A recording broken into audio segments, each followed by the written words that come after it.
Hi and welcome to 4 Colour Reactions issue 6. I'm Led Sharp and this issue is going to be covering digital comics. I am downstairs for a change. There is a slight echo because this isn't built as a sound studio, so I do apologise for that, and I also apologise for the lack of videos recently. I've had a lot to do and an awful lot of chill time to relaxing. But I'm starting a UK small press comic. I'm building towards an eventual business plan in a couple of years. I've got some uni work that I need to crack on with. So I thought I'd record a video while I was here. Well, I've recorded the audio, so that's going to go into the editing thing, and you're about to listen to it with all my little flashcards and stuff. God, it has been a long time because I'm explaining how my format video works. But anyway, don't care. Enjoy this. So let's take a look at the industry. Any way you look at it, floppies are dying. The people at Disney and WB only give a shit about the IP, while the publishing arms squeeze as much quality as they can through the marketing's ever-tightening sphincter. So let's put floppies to bed once and for all.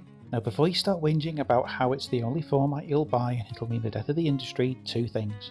One, are you seriously telling me that a 22-page snippet of a story full of adverts released once a month costing £4 and up is an effective way to deliver content that should be more important than the format it comes in? Two, the suits in charge of the parent companies don't give a shit about the floppies. They tolerate them as long as they sell. They are an unsustainable format, clogging up shelf space, and sales of digital and trade are starting to grow faster. So two things. One, get rid of the floppy format, and two, present a viable alternative. Okay, the aforementioned digital and trade formats are your alternative. Well, duh.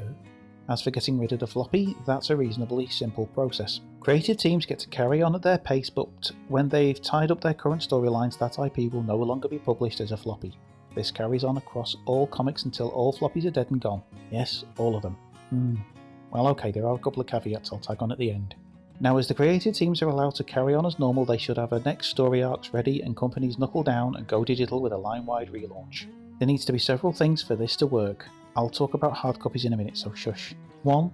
A universal digital format that will work across as many platforms as possible. There's already CBR and PDF formats, but a new format that could work across all platforms and deliver high quality unique to the comic industry would also help with the next point. 2. Anti-theft software and watermarking. Hard but not impossible, maybe by a unique subscription act that allows the device to read anything it downloads from official sources. 3. Every publisher has a clearly defined online comic storefront with everything needed to download comics. Not DRM, download.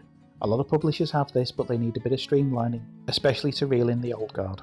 4. You can still have ads, just don't put them in the story material. 5. Advertise the fuck out of them, and put links to the online store everywhere. Free samples, social media the hell out of them. The benefits of digital comics are plenty and varied. As I said, if you're watching this, you can read online comics. Tablets are cheap-ish, and comics don't use as much memory or power as games or videos, nor do you need earphones for them. Though imagine a suggested music list or create a commentary. They look glorious, they are easy to store, and you can take your entire collection with you on holiday. The cost would have to come down as they don't need to be printed, so it's a lot greener too. Publishers are making pushes into the digital realm, and I will be going into greater detail on that in another video. So when a story arc is done, release it as a trade. They are doing okay at the moment, and again cheaper than floppies with no adverts. Other than being fun to collect as back issues, I'm hard pressed to see anything good about the floppy, with the exception of the aforementioned caveats. I still get Thor in a floppy format. I'd get X-Force, Animal Man, I still get Ragnarok and Mage 2, mainly because it's a limited series.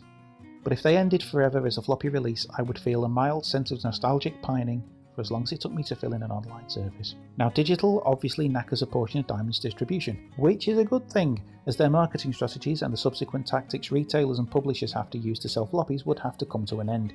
Seriously, Marvel, no one cares about alt covers. As long as they don't start acting the tit over trades. I'll be talking about distribution in another video as well. Okay. Comicology is a bit of a pig to use, especially in the UK, and there are a couple of benefits to floppies, mainly inexpensive children's comics. And maybe some reprints of suitable material should be available in a floppy, but it should also be available in supermarkets and on spinner racks again. But that's going in the distribution video too. But there's no reason not to put trades on a supermarket shelf next to the John Grishams. But for right now, the industry and the fans need to get over the floppy. There is literally no reason for this format to exist. other than the aforementioned caveats. You don't read novels in 22-page segments interrupted by adverts. Back issue sales would go up in theory as their collectability would increase, and there would now be a finite amount with a definite ending to collect towards. With more and more comics being churned out and a lot of them really good, they need to be in a format that people actually pay attention to. Like I said, if you're watching this, you can read a digital comic. Right, okay, before the whinges start, yeah, alright, slight caveat. Comics for kids should probably be inexpensive and available in newsagents and on supermarket shelves, and trade should also be available next to the novels in that section as well. Floppies do have a small place down the sort of age range of the sort of reading market. They're ideal for kids because you can buy inexpensive, buy them for keeping them quiet on a journey. Excuse me. And they're also great for samples as well, something I've neglected to mention. A floppy can be an ideal way of picking up a sample, but not for £3 or £4. That shit needs to come down, okay? And there should be maybe free samples. You could ditch the page count, bring it down to 10 pages, have a free sample. Doesn't need to be all singing, all dancing. It just needs to be a really good slice of what that comic's going to be about, the comic being the eventual collected trade. They should be available in supermarkets and newsagents because comic shops aren't comic shops anymore. But again, that's going to be in my distribution video and a couple of other videos I've got in mind. And I've got coming up a diversity video, a 144 colour reactions, because I'm getting really sick and tired of it. Recent article in The Guardian about Captain Marvel and the amount of dickheads in there that would carry on about, oh, this is diversity gone wrong, it's political correctness gone mad. And there's a few YouTube channels as well. You know who you are.